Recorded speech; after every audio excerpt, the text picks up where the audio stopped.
Hello dear students, आज आप लोगों को एक्सरसाइज 6.3 का 6 नंबर समझाया जाएगा।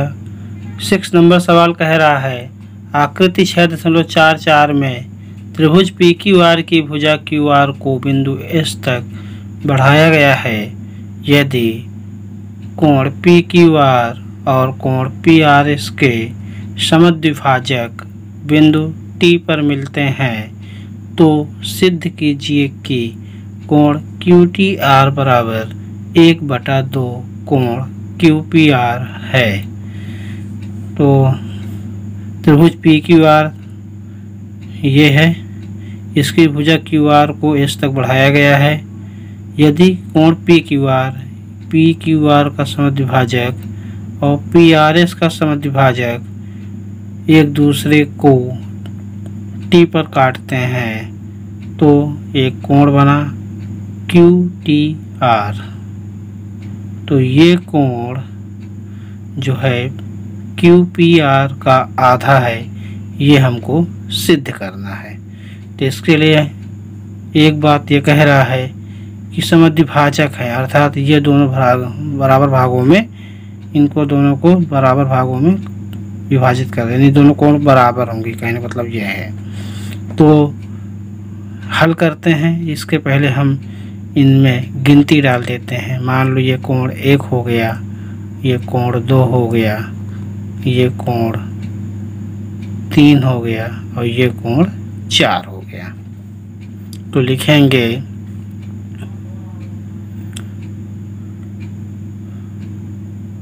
कोण 1 बराबर कोण 2 कहाँ से आया? समद्विभाजक हैं, समद्विभाजक कोण से। इसी प्रकार कोण 3 बराबर कोण 4 समद्विभाजक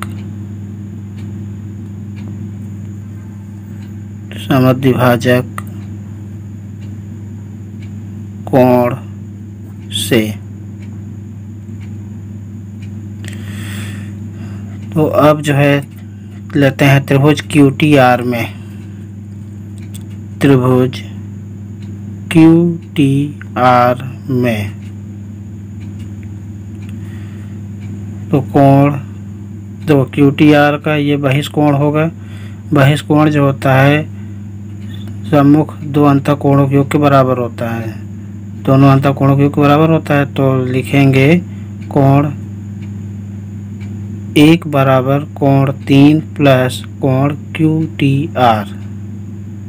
कोण 1 बराबर कोण 3 प्लस कोण क्यू टी आर कहाँ से आया?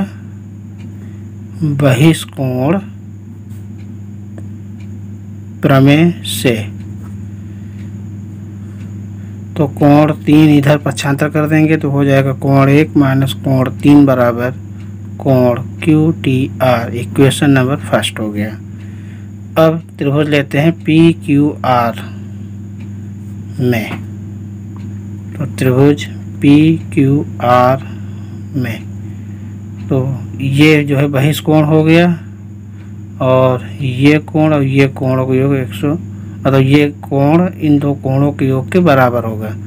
तो लिखेंगे कोण पी आर एस, कोण पी आर एस बराबर कोण पी क्यू आर, ये कोण पी क्यू आर प्लस और पी क्यू आर हो गया, P Q P R. P R S दो भागों में है, कोण 1 प्लस कोण 2। ये कहाँ से आया इसको लिख दीजिएगा, बहिष्कोण प्रमेय से। तो कोण पी आर एस दो भागों में, कोण 1 प्लस कोण 2। तो कोण 1 प्लस कोण 2 बराबर पी क्यू आर भी दो कोणों में है, तो कोण 3 प्लस कोण 4 प्लस कोण क्यू पी आर, ये हमको नहीं मालूम, तो इसलिए क्यू पी आर लिखा रहेगा। और यहाँ लिखा है कोण 1 बराबर 2 और कोण 3 बराबर 4, तो लिखेंगे कोण 2 बराबर कोण 1, क्योंकि हमको कोण 1 बनाना, तो कोण 1 कोण 3 का मान इसमें हम रखेंगे। तो कोण 2 बराबर कोण 1 व कोण 4 बराबर कोण 3 रखने पर रखिए, तो कोण 1 और कोण 2 की जगह कोण 1 हो गया, कोण 3 कोण 4 की जगह कोण 3 हो गया, प्लस कोण क्यू पी आर। तो ये दोनों जुड़ जाएंगे, तो 2 कोण 1 बराबर 2 कोण 3 प्लस कोण क्यू पी आर। इसका पक्षांतर करेंगे तो 2 कोण 1 माइनस 2 कोण 3 बराबर कोण क्यू पी आर। इन 2 कोण 3 प्लस में है तो माइनस में आ गया, इसमें 2 कॉमन ले लेंगे, तो 2 कॉमन होगा तो क्या होगा, कोण 1 माइनस कोण 3 बराबर कोण क्यू पी आर। तो ये जो है बटन चला जाएगा, तो कोण 1 माइनस कोण 3 बराबर 1/2 कोण क्यू पी आर। समीकरण 1 से कोण 1 माइनस कोण 3 बराबर कोण क्यू टी आर रखने पर, तो लिख देंगे समीकरण 1 से कोण 1 माइनस कोण 3 बराबर कोण क्यू टी आर रखने पर, तो इसकी जगह कोण क्यू टी आर हो जाएगा, तो कोण क्यू टी आर बराबर 1/2 कोण क्यू पी आर। यही हमको सिद्ध करना था। ये देखिए कोण क्यू टी आर बराबर 1/2 कोण क्यू पी आर, ये आ गया, हैंस प्रूव्ड।